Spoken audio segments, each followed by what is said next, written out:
नमस्कार. कृषी दर्शन या कार्यक्रमामध्ये आपणा सर्वांचं हार्दिक स्वागत. भारतीय आहारशास्त्र, वैद्यकशास्त्र आणि एकूणच आपल्या जीवनामध्ये हळदीचं अनन्यसाधारण महत्त्व आहे. जखमेवर लावतात ती हळद, फोडणीत घालतात ती हळद आणि लग्नात लावतात तीही हळदच. हळद जरी आपल्याला अगदी चिमूटभर लागत असली तरी हळदीशिवाय आपलं पानही हलत नाही. आज आपण चर्चा करणार आहोत हळद लागवड या विषयावर. 2009-10 मध्ये हिंगोली जिल्ह्यामध्ये हळद लागवडीमध्ये प्रचंड क्रांती झाली आणि तयार झाला वसमत पॅटर्न. केवळ महाराष्ट्रातच नाही तर संपूर्ण देशभरातील शेतकऱ्यांनी या पॅटर्नचा लाभ घेतला. काय आहे हा वसमत पॅटर्न हे आज आपण आपल्या कार्यक्रमातून जाणून घेणार आहोत. त्याचप्रमाणे हळद लागवडीतून झालेला विकासही आज आपण आपल्या कार्यक्रमातून आपल्याला दाखवणार आहोत. हळद लागवडीतून म्हणजेच आधुनिक तंत्रज्ञानाद्वारे हळद लागवडीतून ज्यांनी आपल्या शेतीमध्ये आणि हळद लागवडीमध्ये विकास केला ते श्री अशोक कराळे सर इथे आलेले आहेत. नमस्कार सर. नमस्कार. त्याचप्रमाणे वसमत पॅटर्न तयार करण्यामध्ये ज्यांचा मोलाचा हातभार होता ते श्री डी.बी. काळे सर आज आपल्या स्टुडिओमध्ये उपस्थित आहेत. नमस्कार सर. नमस्कार. आपल्या दोघांचंही कृषी दर्शन या कार्यक्रमामध्ये मनपूर्वक स्वागत. कराळे सर, मला असं सांगा की आपण अनेक वर्षांपासून शेती व्यवसायामध्ये आहात. होय. आणि बरीच पिकं, इतर पिकंही घेतात. तर इतर पिकांच्या तुलनेमध्ये हळद पीक हे आपल्याला कसं वाटतं? मी माझ्या शेतीमध्ये प्रामुख्याने 3-4 पिकं घेतोय. त्यामध्ये केळी आहे, ऊस, कापूस आणि हळद हे माझे प्रमुख पिकं आहेत. तसं हळद आणि केळी वडिलोपार्जित पिकं आहेत. पण पहिलं हळदीचं जे उत्पादन होतं, वडिलोपार्जित जे उत्पादन यायचं, मला अगोदर जे उत्पादन यायचं ते 10 ते 12 क्विंटल आम्हाला उत्पादन निघायचं. बरं. आणि आज आम्हाला त्याच्यात जो बदल आहे, आज आमचं उत्पादन 30-35 ते 40 क्विंटल प्रति एकरी निघते. अच्छा. तर हा बदल जो झाला आहे ते बदल त्या उत्पादनामध्ये काही कारणे आहेत. त्याच्यामध्ये मग हळद लागवड करण्याची पद्धत बदललेली आहे. पाणी देण्याची पहिली पाट पाण्याची पद्धत होती, आज ड्रिपनं पाणी देतोय. त्याला सूक्ष्म अन्नद्रव्याचा, खताचा वापर आहे. या सगळ्या गोष्टीचे बदल केल्यामुळेच आम्हाला आज उत्पादनामध्ये म्हणून उत्पादन वाढलं. म्हणून आमचं मुख्य पीक आज केळीऐवजी ऊसाऐवजी हळद हे मुख्य पीक आहे. बरोबर आहे. म्हणजे उत्पादन हे जवळजवळ तिपटीने किंवा चौपट वाढलेलं आहे. नक्कीच वाढलेलं आहे. काळे सर, आपण कृषी अधिकारी आहात. तर मला असं सांगा की हळद हे पीक आहे ते महाराष्ट्रामध्ये साधारण कोणत्या भागामध्ये प्रामुख्याने घेतलं जातं? महाराष्ट्रामध्ये, मराठवाड्यामध्ये हिंगोली, नांदेड, परभणीचा काही भाग आणि पश्चिम महाराष्ट्रामधला जो भाग आहे, सांगली, सातारा, कोल्हापूरचा काही भाग, या भागामध्ये प्रामुख्याने हळदी पीक घेतलं जाते. आणि आता मागील काही वर्षापासून हे हळदीला जे महत्त्व आलेलं आहे, तर इतरही भागामध्ये, विदर्भातील काही भाग आहे किंवा महाराष्ट्रातील इतर भागातही हळदीची लागवड आता वाढलेली आहे. कराळे सर, असं सांगा की वसमत पॅटर्नमुळे तुम्ही आता सांगितलं की खूप फरक पडलेला आहे. होय. तर नक्की काय काय बदल झालेले आहेत? आमचे जे मी म्हणलो की पहिली जी उत्पादकता होती ती एकरी 10 ते 12 क्विंटल होती. आणि 10 ते 12 क्विंटलची एकरी उत्पादकता हळदीची ती बदलून या वसमत पॅटर्नमुळं ड्रिप असेल, जमिनीची मशागत करण्याची पद्धत असेल, आंतरमशागती असतील, यांत्रिकीकरण असेल, याच्यामुळे आमचं जे उत्पादन 30 ते 40 क्विंटलवर गेलेलं आहे तो हा नक्कीच वसमत पॅटर्नमुळे झालेला बदल आहे. बरोबर आहे. काळे सर, आपण आता वसमत पॅटर्न विषयी बोलत आहोत, पण सगळ्यात आधी जेव्हा हळदीचं पीक घेतलं जातं तेव्हा सगळ्यात आधी पहिला भाग येतो तो म्हणजे बियाणांचा. बरोबर. तर ह्या नवीन आधुनिक तंत्रज्ञानाप्रमाणे हे जे बियाणं असतं हळदीचं, हे कुठल्या प्रकारचं घेतलं जातं किंवा कुठल्या प्रकारचं घ्यायला पाहिजे आणि त्या बियाणांवर काही प्रक्रिया वगैरे करतात का? हळद लागवडीमध्ये बेणे हा अत्यंत महत्त्वाचा भाग आहे. बेणे लागवड करताना बेणे निरोगी असणं अत्यंत महत्त्वाचं आहे. म्हणून चांगल्या शेतातून, जिथं की हळदीचं पीक चांगलं आहे, निरोगी आहे, तिथं कुठल्या प्रकारचा रोग नव्हता, कीड नव्हती, अशा ठिकाणाहून शेतकरी बंधूंनी बियाणे खरेदी करायला पाहिजे. ते बियाणे खरेदी केल्यानंतर त्याला व्यवस्थित ठेवायला पाहिजे. कारण मार्चमध्ये बियाणं खरेदी करावं लागतं आपल्याला. आणि मार्च, एप्रिल, मे हे 2 महिने 3 महिने आपल्याला ते चांगलं सुस्थितीत ठेवावं लागतं. त्यानंतर लागवड करतेवेळी त्याला बेने प्रक्रिया करूनच त्याची लागवड करायला पाहिजे. बेने प्रक्रिया म्हणजे त्याच्यामध्ये आपण नेमकं त्याला औषधी बुरशीनाशक आणि कीडनाशक याची बेने प्रक्रिया करून नंतर जीवाणू संवर्धनाची बीज प्रक्रिया करायची. बुरशीनाशकामध्ये डायथेनियम 45 आणि कीडनाशकामध्ये क्लोरोपॅरिफॉस आहे किंवा क्विनॉलपास आहे. हे द्रावणामध्ये हे बेनं बुडवायचं, त्याच्यातून काढून नंतर जीवाणू संवर्धनाची बेने प्रक्रिया करून याच्यामध्ये स्फुरत विरघळणारे जीवाणू आहेत, अझोटोबॅक्टर आहेत, याची बीज प्रक्रिया करूनच हळदीची लागवड करायला पाहिजे. बरोबर आहे. म्हणजे आधीपासूनच जर आपण ही काळजी घेतली तर नंतरचं जे नुकसान आहे ते आपलं बऱ्याच प्रमाणात टळू शकतं. बरोबर आहे. कराळे सर, मला असं सांगा की हळद पीक जे आहे तर त्याच्यासाठी जमीन आणि एकूण वातावरण कशा प्रकारचं आवश्यक असतं? हळद पिकासाठी मुख्यतः जमीन मध्यम ते भारी जमीन असायला पाहिजे. बरं. त्यासोबतच ते निचऱ्याची, उत्तम निचऱ्याची जमीन असायला पाहिजे. आणि जमीन चुनखळीची जमीन अजिबात हळदीला चालत नाही. बरं.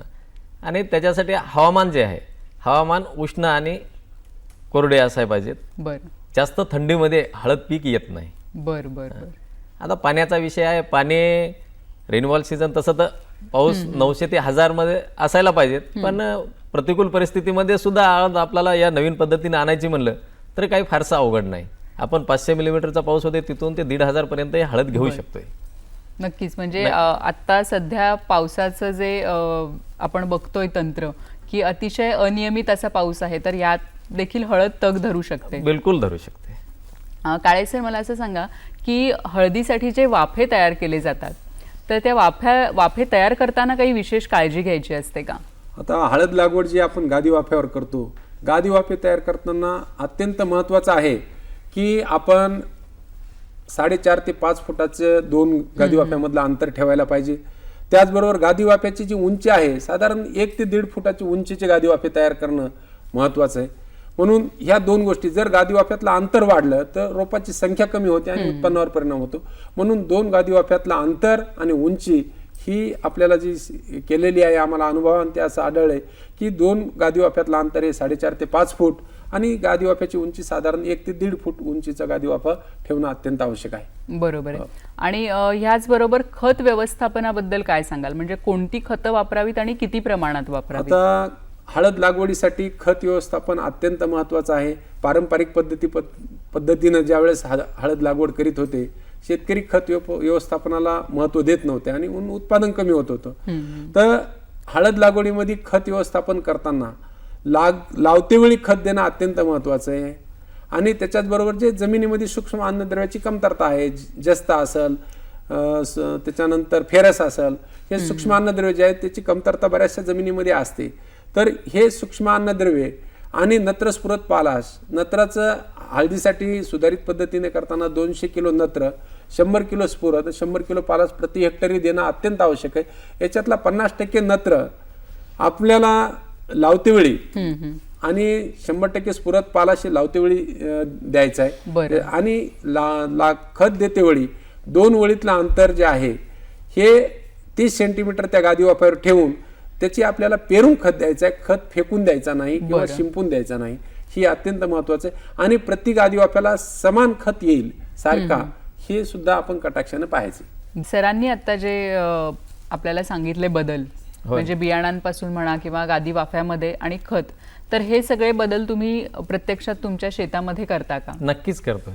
आणि ते केले तरच आपलं एकरी उत्पादन वाढेल, नाही तर मग पारंपरिक पद्धतीचं जे आहे 10 ते 12 क्विंटल त्यावरच राहावं लागेल. कारण हे उत्पादन जे वाढलेलं आहे ते प्रत्येक एका याच्यातून वाढलेलं आहे. जसे की गादी वाफ्यामुळे 5 क्विंटल वाढलेलं आहे, ड्रीपमुळं 5 क्विंटल वाढलेला आहे, विद्रावक खताचा वापर केलेला आहे. विद्रावक खताचा वापर जर केला तर नक्कीच 3 ते 4 क्विंटल उत्पादन, 5 क्विंटल उत्पादन वाढते.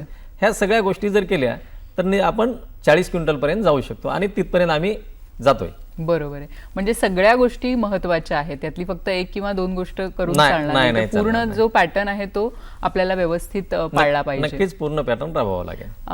काळे सर, पाणी व्यवस्थापनाबद्दल काय सांगाल? आता हळद हे जे पीक आहे हे साधारणतः मे जून मध्ये लागवड करतो आपण, म्हणजे पावसाळी हंगामामध्ये लागवड होती.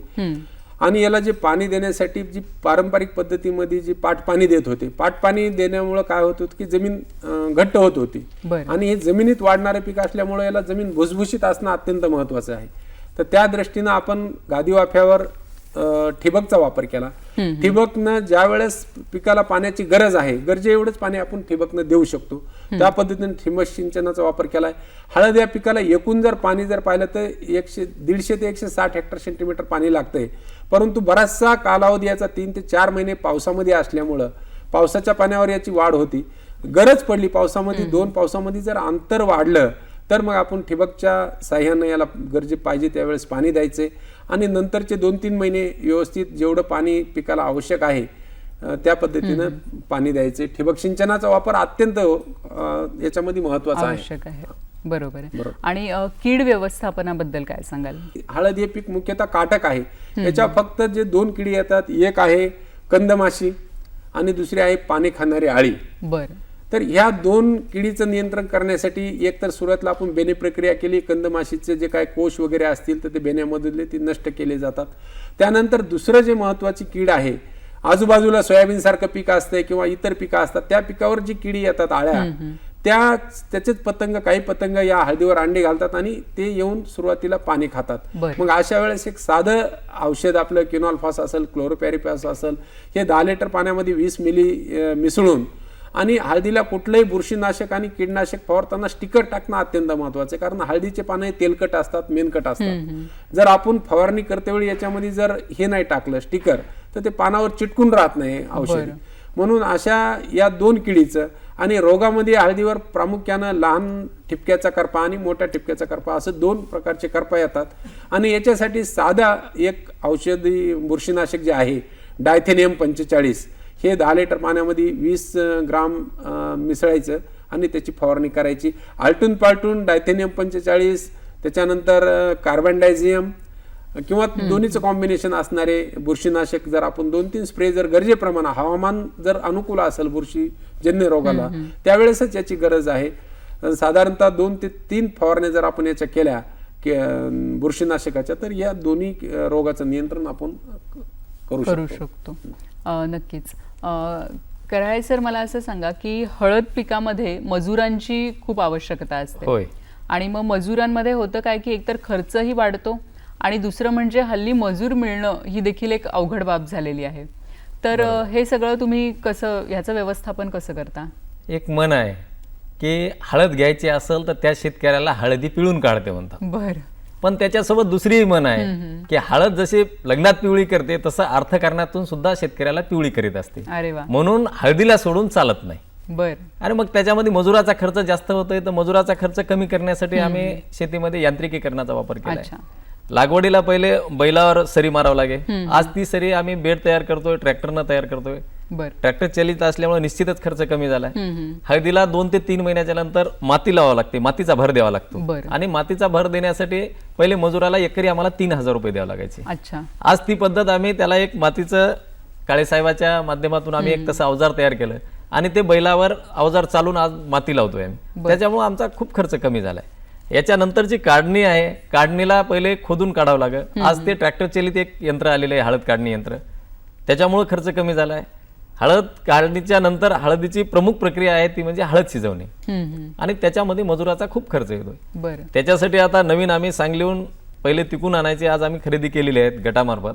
आणि ते आज हळद शिजवण्याचे कुकर आहेत. त्याच्यामुळं एक तर हळदीची प्रतवारी चांगली होते आणि मजुरी खूप कमी होते. बरोबर. या सगळ्या यंत्राचा वापर करून आम्ही हळदीच्या याच्यामध्ये वापर करून हळदीचे मजुराचा खर्च जवळपास 50% कमी केलेला आहे. 50%. म्हणजे प्रत्येक टप्प्यावर यांत्रिकीकरण झालेलं आहे. होय.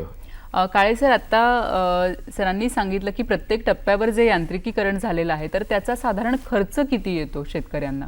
आता खर्च जर पाहिलं तर याला जे हळदीला बेड तयार करण्याचं जे यंत्र आहे त्याला बेड फॉर्मर म्हणतो आपण, हे आमच्याकडील शेतकऱ्यांनी गटांनी खरेदी केलेले किंवा ज्याच्याकडे ट्रॅक्टर आहेत अशा शेतकऱ्यांनी खरेदी केले आणि ते भाडे तत्वावर बेड तयार करून देतात. हे वैयक्तिक शेतकऱ्याला घ्यायची गरज नाही.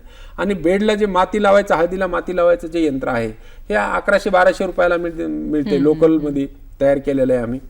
आणि हे प्रत्येक शेतकऱ्यांनी स्वतः आणले. ते 2-3-4-5 वेळेस चालवावं लागतंय. ज्यावेळेस तण झालेला आहे किंवा ज्या वेळेस वाटलं शेतकऱ्याला आता माती लावायची त्यावेळेस तो वापरू शकतो. हेच फक्त वैयक्तिक घ्यायचंय आणि बाकी सगळे भाडे तत्वावर घेण्यासाठी गटांनी खरेदी केलेले आहेत. हे आमच्या शेतकऱ्यांचे गट आहे मोठ्या प्रमाणात झालेले आहेत. आणि मग कुकर असेल, बेड तयार करायचे यंत्र असेल, हळद काढणी यंत्र असेल, हे साधारणतः गटाच्या माध्यमातून खरेदी केलेले आहेत. आणि प्रत्येकाची किंमत, आता तुम्ही जर पाहिलं कुकर साधारणतः 4 लाख रुपये लागतात कुकरला.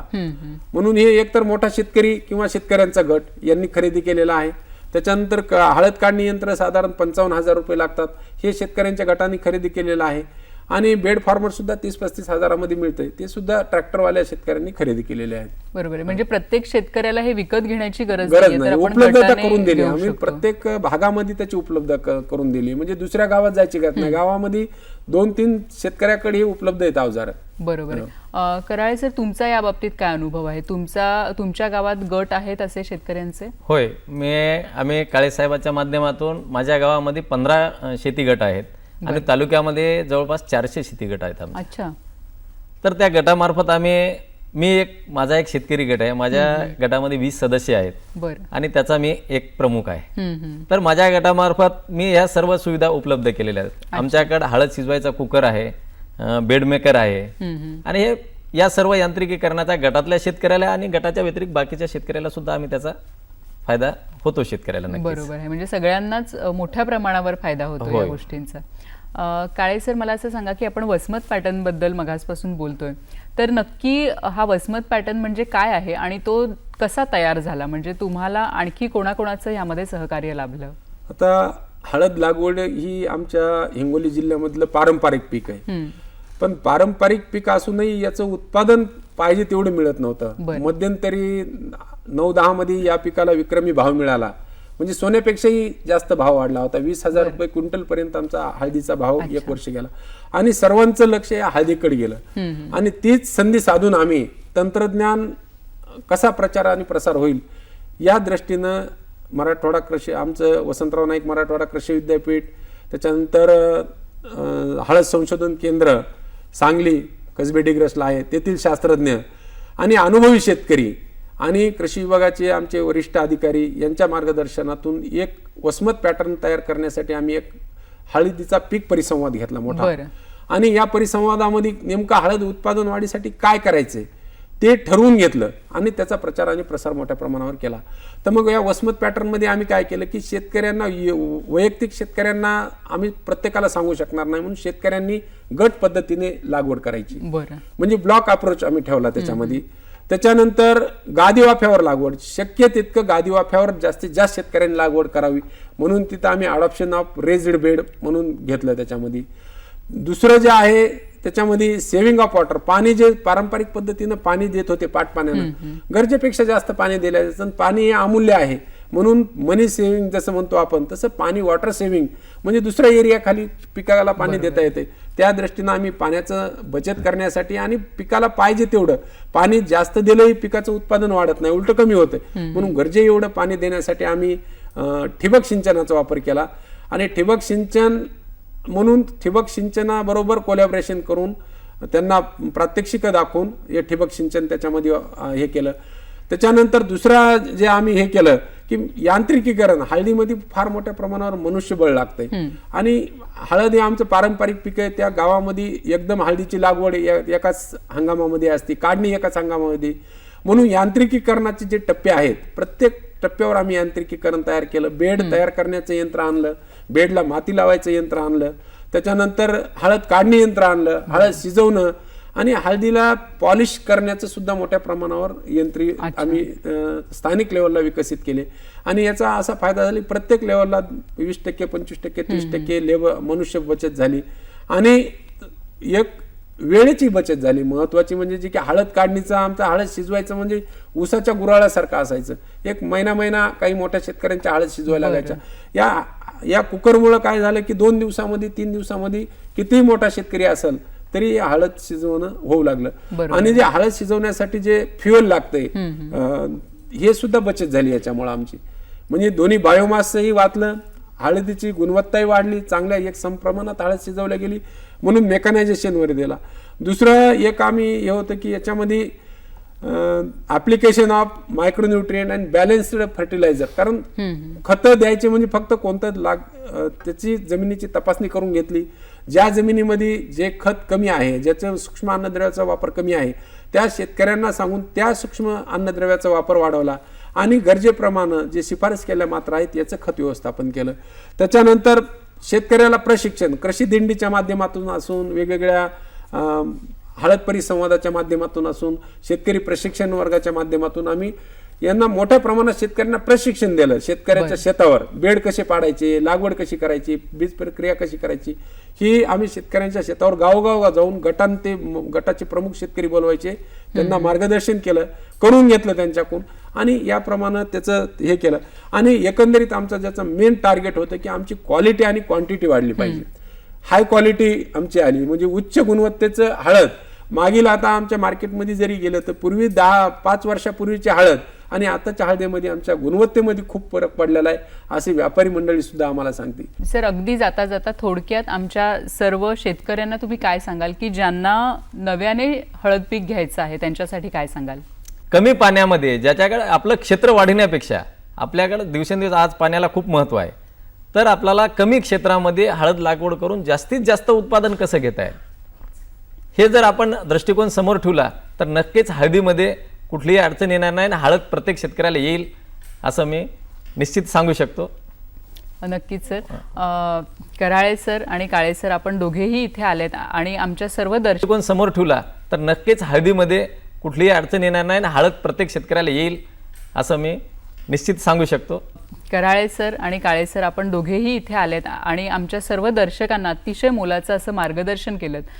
त्याबद्दल दूरदर्शनच्या सह्याद्री वाहिनीतर्फे मी आपल्या दोघांचीही मनपूर्वक आभारी आहे. नमस्कार. धन्यवाद.